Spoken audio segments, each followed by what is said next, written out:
Assalamualaikum warahmatullahi wabarakatuh. Perkenalkan, saya Nabila Aswa Putri dengan NIM A1D524001 dari Prodi Administrasi Pendidikan Universitas Jambi. Pada video ini, saya akan membahas sedikit materi mengenai pemanfaatan teknologi, informasi, dan komunikasi dalam meningkatkan mutu pembelajaran. Pada era globalisasi saat ini, cara manusia berinteraksi tidak lagi terbatas pada pertemuan tatap muka atau percakapan telepon, tetapi telah meluas melalui penggunaan internet. Perkembangan teknologi komunikasi memungkinkan terjadinya interaksi dalam berbagai bentuk yang sebelumnya sulit dibayangkan. Juga dapat menggunakan teknologi komputer untuk menjaga komputer agar tetap terkendali. Integrasi teknologi informasi dan berbagai sarana komunikasi seperti radio, televisi, telepon seluler, dan tablet PC telah membawa perubahan signifikan dalam pola komunikasi masyarakat global, termasuk di Indonesia. Selain itu, perangkat seluler terus berkembang dan memiliki fitur-fitur baru yang semakin canggih. Teknologi informasi dan komunikasi telah menjadi elemen sentral yang terintegrasi dalam berbagai bidang kehidupan manusia. Selama 20 tahun terakhir, penerapan TIK telah membawa perubahan besar dalam prosedur dan praktik di hampir setiap sektor, termasuk bisnis dan pemerintahan. Di bidang pendidikan, yang sebelumnya sangat bergantung pada interaksi langsung antara guru dan siswa, kini perubahan mendasar mulai terjadi. Teknologi informasi komunikasi digunakan untuk menciptakan pendekatan pembelajaran yang lebih berpusat pada siswa. Pertumbuhan ekonomi digital erat kaitannya dengan perilaku penggunaan media sosial dalam melakukan transaksi. Kemajuan pesat di bidang teknologi informasi dan komunikasi telah membawakan dampak signifikan terhadap perilaku konsumen global, khususnya dalam proses pengumpulan informasi, pemilihan produk, dan keputusan pembelian. Teknologi informasi memungkinkan berbagai aktivitas dilakukan dengan cepat, akurat, serta tanpa batasan waktu dan tepat, sehingga meningkatkan efisiensi dan produktivitasnya.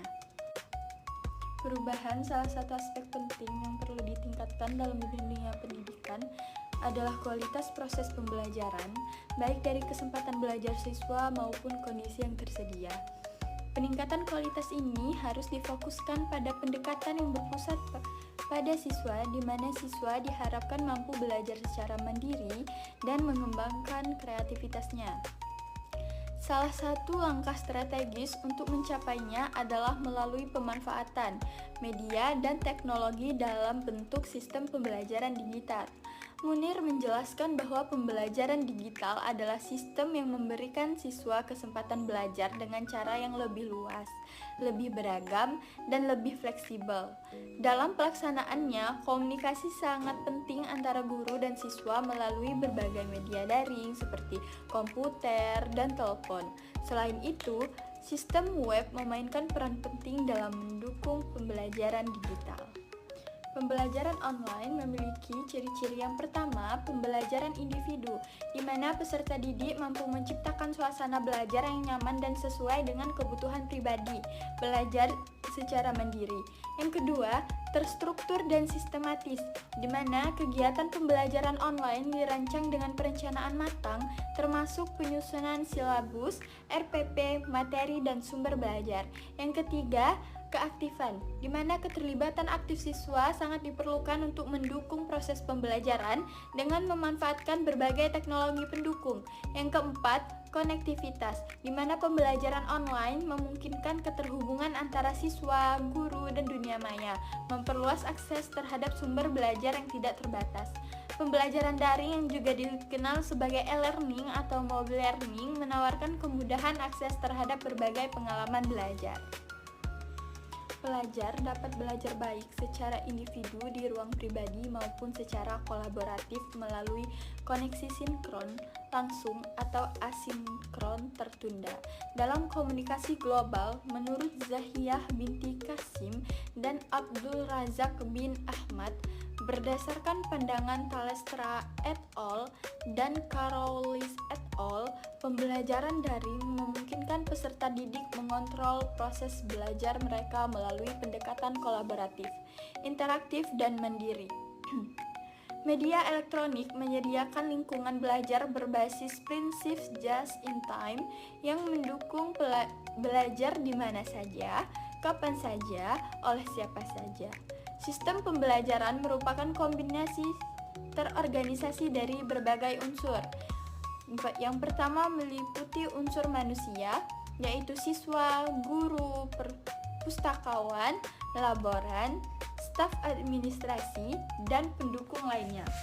Yang kedua, unsur material, seperti bahan pembelajaran, buku, film, slide, foto CD, dan lainnya. Ketiga, fasilitas dan perlengkapan sarana pendukung seperti ruang kelas, penerangan, peralatan, komputer, dan media audio visual. Yang keempat, ada prosedur di mana kegiatan-kegiatan seperti strategi pengajaran, jadwal belajar, dan pelaksanaan evaluasi. Kesimpulan dari materi saya bahwa perkembangan teknologi informasi dan komunikasi telah memberikan dampak signifikan terhadap berbagai aspek kehidupan, termasuk dalam bidang pendidikan. Pemanfaatan ini dalam proses pembelajaran tidak hanya berfungsi sebagai sarana penyampaian informasi saja, melainkan juga menciptakan lingkungan yang mendukung keterlibatan aktif peserta didik. Perubahan paradigma dari pendekatan pembelajaran yang berorientasi pada guru menjadi berfokus pada siswa, mendorong terciptanya peserta didik yang lebih mandiri, kreatif, dan partisipatif. Integrasi teknologi informasi komputer dalam pendidikan turut berkontribusi dalam membentuk individu yang memiliki daya saing di tingkat global.